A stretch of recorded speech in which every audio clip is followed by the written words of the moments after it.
York 4-7 presented by Verizon. I'm Niki Lattarulo, and today we are joined by former Mets and Yankees pitcher Adam Ottavino and MLB.com reporter Bryan Hoch. Guys, thank you so much for joining the show.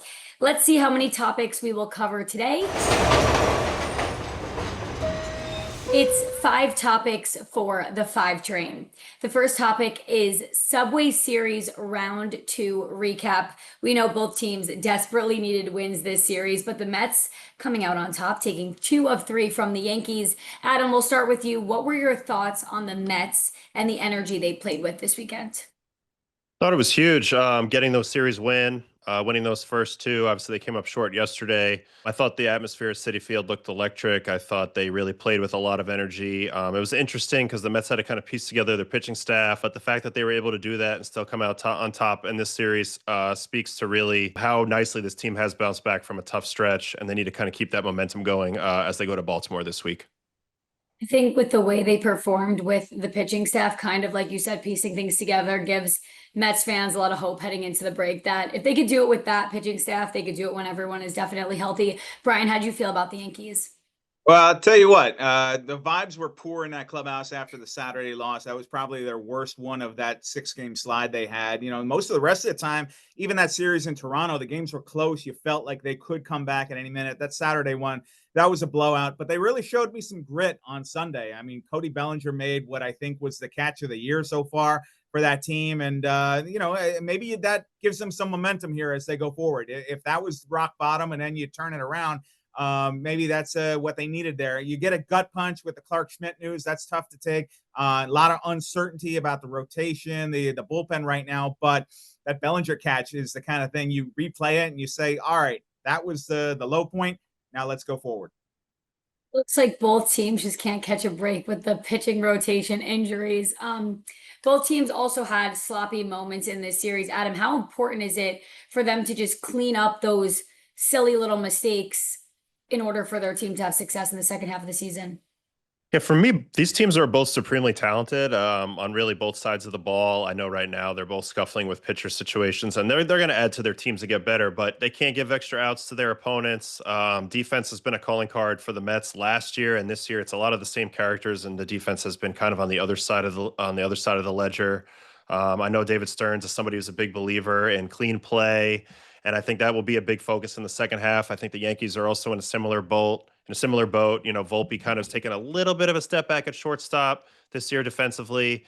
And I think that's going to be really important if you're going to cover for a less than pitching staff than what you have, previously expected and what you're used to with both of these clubs. So, as you get down to the nitty gritty, there's going to be a lot of close games, and one mistake here, one mistake there can be a separator in a game. So I'd like to see the fundamentals get cleaned up quite a bit from both clubs as we move into the second half. Bryan, has there been any talk in the Yankees clubhouse about some of those mistakes, like just shooting themselves in the foot that could and have costed them games? Yeah, totally. And I think that if we look back here, that was a big talking point during the offseason, too. Remember, of course, nobody's forgotten what happened during the World Series. And the Yankees said they were going to tighten it up. And really, April and May were really good. And you saw a difference compared to what you saw in October last year. And then June was shaky. And then July hasn't been much better to this point. And I think that, you look at some things here. Jazz Chisholm Jr., for example, saying that he's been playing third base with a shoulder problem. And I think that kind of explains some of the throwing problems he's been having here, the errors he's been making. He didn't want to use it as an excuse, but what do you do about it at this point? Because it's not going to heal itself right now. Jazz, I think everybody would agree he's better at second base than he is at third base. He's playing third at a necessity. And I think what's going to happen here is the Yankees' best defense on the infield has Jazz at second base. So that means probably going out and getting a third baseman here before the trade deadline. So, obviously that's not a secret. Oswaldo Cabrera goes down with an injury. You got to replace him here, but now you got to go out and do it. I just want to quickly follow up on there. Is there anyone specific you'd like to see the Yankees go for at the trade deadline for third base? Well, I mean, if we're just, anybody you can plug in, Eugenio Suarez in Arizona would be a perfect fit. You pop him in there, you get the offense you need. He would give an immediate boost. But the question always is at this time of year, what's it going to take? What's the price? Mhm. And, I think that with the trade deadline coming up here, the draft coming up, you're really going to start to see some movement there. And Brian Cashman, I'm sure, is working the phones right now. They've looked already into Ryan McMahon in Colorado. I'm sure they're going to continue to burn up the phone line here. All right, let's move on to our second topic, which is the bullpen. Both teams have placed heavy burden on their bullpen, especially in this series. Yankee starters only went 5 innings in each start over the weekend, while the Mets ended the series with a bullpen game. Adam, what are your thoughts on how the Mets front office, the Mets managers handled that third game with the bullpen game? Well, in general, I mean, they got innings in this series out of Hagenman, Warren, Lovelady, Davinsky, Pop, Waddell, and Garcia. None of those guys are their normal guys. So that's 7 different players this year that contributed in this series that they're not accustomed to having contribute. To win the series with that cast of characters pitching for them, I think is a pretty good feat. I also think they did a good job not overly chasing every game. When they were losing in this last game, they kind of let it happen. They're going to allow themselves to reset. They take the series win. They move on. They keep Diaz from going 3 in a row. They keep Garrett from throwing too much. Brazaban, they have to get back into form. So I think they're doing a pretty good job management-wise with these guys, realizing that this is the beginning of the dog days of summer, and they're going to have to make sure that these guys are fresh for the home stretch. And they're kind of roster churning those bottom couple spots in the bullpen, trying to get any innings they can from anywhere. This is where the depth really comes in that Stearns has built. So I have to say they did a good job, but obviously they're hoping to have their name brand guys back out there as soon as possible. Let's read a list of I don't even know how many guys. Which guy on that list surprised you the most? Um, I wouldn't say anybody on that list. Honestly, they were all kind of just filling in, but I thought it was a good sign that Reed Garrett bounced back this series and threw 2 scoreless innings in one game and another scoreless in another. He had been scuffling a little bit in Pittsburgh and in a couple of the previous series. I also like that Edwin has stayed on track and not been kind of gotten derailed by the overall struggles of the unit. He stayed strong, and they're going to need him to stay strong. Those 2 guys are really, really key for the Mets going forward. So it's nice to see them stay on track this series. Ryan, when you look at the Yankees bullpen on the other side of things, how do you think they performed in this series? I mean, this bullpen's on fumes right now, and it has been since the Toronto series. And by the way, the schedule makers did them no favors with a night game in Toronto and then a 3 o'clock July 4 game in Queens. I was exhausted covering that one, so I can't imagine pitching in it. Loizaga was shaky yesterday. Mark Leiter Jr. would have been in trouble without that Cody Bellinger play. Luke Weaver hasn't looked right to me since he came off the injured list. Ian Hamilton's been inconsistent. So the off day should help, but they have had attrition down there. And, losing Fernando Cruz, a big piece of that bullpen, and they don't really know exactly when he's going to come back. You hope at some point in August, but there's no firm date on that. And that's losing a big piece there. And he's been such a strikeout weapon for this team there. So definitely shopping list bullpen for the trade deadline here. Yeah, and how important is it that they go get someone for their bullpen? We know their high leverage guys really have been overworked this stretch.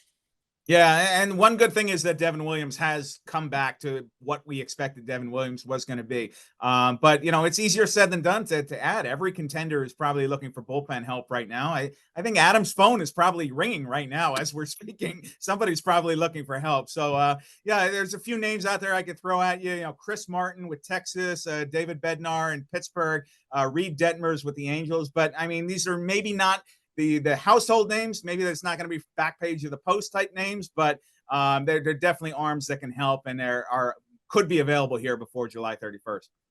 Adam, I want to ask you as a pitcher, we know both of these bullpens are running on fumes. How hard is it to just come out and keep throwing pitches when you've been throwing a lot of pitches? Well, I think this speaks to the mental side of the game a little bit. The All-Star break is coming, and they're aware of that. And there's kind of a mental gravitational pull towards that day. You're just trying to survive to get to that All-Star break. As Brian alluded to, there's been some tough travel situations lately, playing a night game in Toronto and then a Subway Series game the next day. That should not be legal. That's malpractice a little bit by MLB there, in my opinion. But I've been in this spot. You just need to get to the All-Star break, get those 4 days, get with your family, reset, go away, do something outside of baseball. But really, it's just a mind over matter thing. Physically, we're in the middle of the season, so they're tired, but it's more mentally tired than physically tired at this point. They have plenty of innings to throw. They just got to kind of find a way to fight through it and get ahead in the count, do the little things, because Any slight lapse in mentality, and you're opening yourself up for a crooked number out of the bullpen. You know, a lot of guys are probably excited to play in the All-Star game, but the ones that aren't are probably like, I need to go to a beach, I need to relax, take those days off, and reset for the second half. Let's move on to our third topic, which is the state of the East, both the NL and the AL. A lot has changed for both New York teams from the first Subway Series. We thought maybe both the Yankees and the Mets were running away with their divisions, and now Mets are trailing the Phillies, Yankees are trailing the Blue Jays. Adam, at this point, what adjustments do the Mets need to make to secure their division? It's all pitching related. The offense is going to be good. It seems like guys are getting more locked in on that side of the ball. Soto's been excellent. Alonso's looking good again. McNeil's contributing. Nimmo's been really good. So I'm not worried about them offensively. I'm just worried about their pitching. They have no Senga. They have no Canning. They still don't have Manaya. Their bullpen has been running on fumes. Losing Minter early in the year was a big deal. They're going to have to kind of get through July in one piece, and they're going to have to do some major adding at the deadline too if they want to catch Philly. I think Philly's in a little better shape with their pitching, especially their starting pitching. So that it is going to be a tall task to chase them down. I do expect it to come down to the wire. I don't think the Mets are just going to give in the pursuit of the division, but they're going to need to improve themselves and really hope that they get good Sean Manaea when Sean Manaea does return. Yeah, he's expected to hopefully come back sooner rather than later. Brian, what do the Yankees need to do to get right in their division? Well, I think it just, hold the fort here. They had a 7-game lead, get back to playing that, and it's not going to happen overnight. You can't make that up in one fell swoop there. But I look at this division, and yeah, Toronto's on top right now. They're probably the biggest threat to this Yankee team, but I still think on paper the Yankees are the best team in the division. They just haven't played that way lately here, and so I think that Toronto certainly did not seem intimidated by the Yankees. I think they relish beating up on the Yanks. They always have over the years. They love being a pain in the Yankee side here. But I do think, Aaron Boone's not crazy when he says, they're the best team in the league. I think that on paper they do. They do have the talent to be that. They were in the World Series last year. That wasn't an accident. I understand you lose Juan Soto, but we've talked all about the pivot that they made there. Yankees should be playing better than they have been the last month. And it seems like this is just kind of a hallmark of the Boone teams for whatever reason. You take June and you hit that little swoon there and then they bounce back. So I think that I expect them to play a lot better than they have been recently. You had these 2 6-game losing streaks. Of course, that's going to hurt your numbers there, but they get back to playing the way they had been before that. They'll be just fine. I think especially with how bad they were playing, for them to still be in the position they're at, goes to show the type of team they are. And we know they're not going to play like that forever. Same with the Mets. So I think the way they head into the All-Star break will be hopefully a relief for both the Mets and Yankees fans. Speaking of the break, let's go to topic for All-Stars in Atlanta. The Mets and Yankees both have 3 guys named to the All-Star team this season. Mets, it's Francisco Lindor named a starter, Pete Alonso named a reserve, and Edwin Diaz was named to the pitching staff. For the Yankees, Aaron Judge named a starter, of course, Jazz Chisholm a reserve, and Max Fried was named to the pitching staff. Brian, what was your reaction to the Yankees All-Stars? Mildly surprised that Carlos Rodon was not on that list, but you can't take everybody. And, as Judge said after the game, there's injury replacements coming. So I don't think this is a final list by any means. Paul Goldschmidt had a good case, I thought. That would be meaningful at this point in his career. First time as an American leaguer. Ben Rice, I think his numbers should be a lot better. He's hitting to more tough luck than I think anybody probably in the league. He just seems like he scorches the ball all the time, but he'll have a lot of chances to make all-star teams there. So I liked it. I was mildly surprised that Jazz Chisholm made it, though. But I did hear him talking about that he's planning on putting on a show at the red carpet event. So I think that that's definitely going to draw some attention there and some eyeballs for the All-Star week. The first thing I thought of when I heard Jazz Chisholm's name, I said, I see his outfits after just a normal Mhm. weekday game. I can't wait to see what he pulls out for the red carpet. Adam, what was your reaction for the Mets and notably Juan Soto not being named an All-Star? Because that seems like something crazy. Yeah, I think the 3 guys that made it are the usual suspects, well deserved. I'm happy Frankie finally got in there. It's kind of crazy that he hasn't been an All-Star since I believe 2019 or even further back than that, which is nuts considering how great he's been the last few years. But we're back to our regularly scheduled program. He's the starter. He's where he should be. The Soto thing to me is wild. He gets a little bit hurt by the fact that every team needs to be represented. I think Stowers was an outfielder who got in there with the Marlins. That kind of hurts him a little bit. But I have a feeling, I have a little bit of a hunch that Juan will find his way in Atlanta one way or another. And then I think that is the 4 guys that deserve the nods. If we were talking a month ago, it would have been shocking. And it is a little shocking that the starting pitching has fallen off so much that they have no all-stars. You would have thought Senga, you would have thought David Peterson, you would have thought maybe Canning. And now two of those guys are out and one's scuffling a little bit. So from the number one pitching team over the first 2.5 months to no starting pitching all-stars is interesting in a way. But I do think the guys got in that deserved it, and they'll be well represented in Atlanta.